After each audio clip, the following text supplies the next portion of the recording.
Najua nilivyo kinywea nikiwa mwanafunzi. Mimi nimesoma hapa Mkwawa pia, ikiwa ni A level tu, form 5 na form 6. Zaidi ya wanafunzi 2000 na kitu. Lakini ninafahamu nikiwa pia mwanafunzi hapo hapo Bwasi, wale watu waliokuwa tunasoma naye, ninafahamu nilipozungumza siku moja kwenye kikao na yupo mwenyekiti wa conference, katibu na muazini, na tuko form 4 na form 3 walikuwepo, madarasa hayo mawili. Kwa nini waliomaliza hawakufanya vizuri kama Bwasi? Kwa sababu zikatolewa na teaching staff wote walikuwa pale.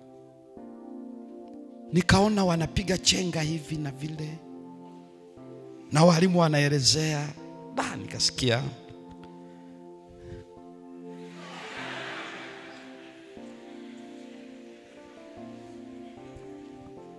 kamwambia mwenyekiti, ni kweli wale vijana walipokaribia miisho ya masomo yao wali experience conjugation. That's a biological terminology.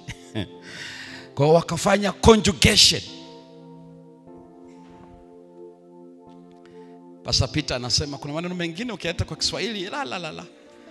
Na mimi nimeendelea hivyo hivyo, conjugation. Walking in pair as if they are couples. Wanasema walisahau kwamba wao ni wanafunzi, hawajaja kuona kuolewa. But nikasema teachers contributed to the problem.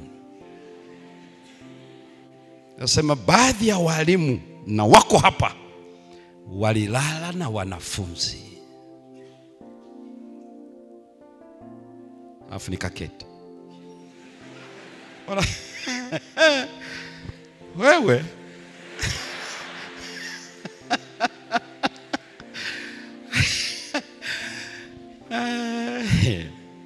I know, nitakuja kueleza siku moja. Watu walisara, walimu wangu wakasara, wakanitazama kama mzushi, muovu, danganyifu, anataka kupotosha. Nikashambuliwa, wanafunzi wamekaa kimya. Hawakujua sikutamka tu kwa kuropoka. Walipomaliza tukatazamana na mwenyekiti wa jimbo. Mwenyekiti akasema, nadhani mmesikia walimu na nini. Baadaye nikamwambia mwenyekiti, kwa ruhusa yako, ikiwa utanipa ruhusa,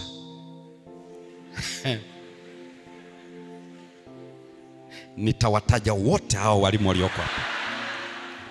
Nina ushahidi mpaka na mahala wanapokutania, walipokuwa nakutania, ninafahamu A mpaka Z. Ukiruhusu, na kama wako tayari kusikia, nitasema. Akawatazama walimu, akaona magoti yanagongana. Yule mwenyekiti akasense hawataweza kuibeba aibu hiyo. Aliwaona tu akajua mna, walikuwa kumbe wanatamka tu maneno. Huyu kijana ana facts. Na nilizungumza calmly, strongly. Nikasema ninafahamu kila kitu na baadhi yenu tumeshakolide na ninyi nikiwaeleza. Na mko hapa. Ila kama mnadhani mko tayari kusikia hao watu wote,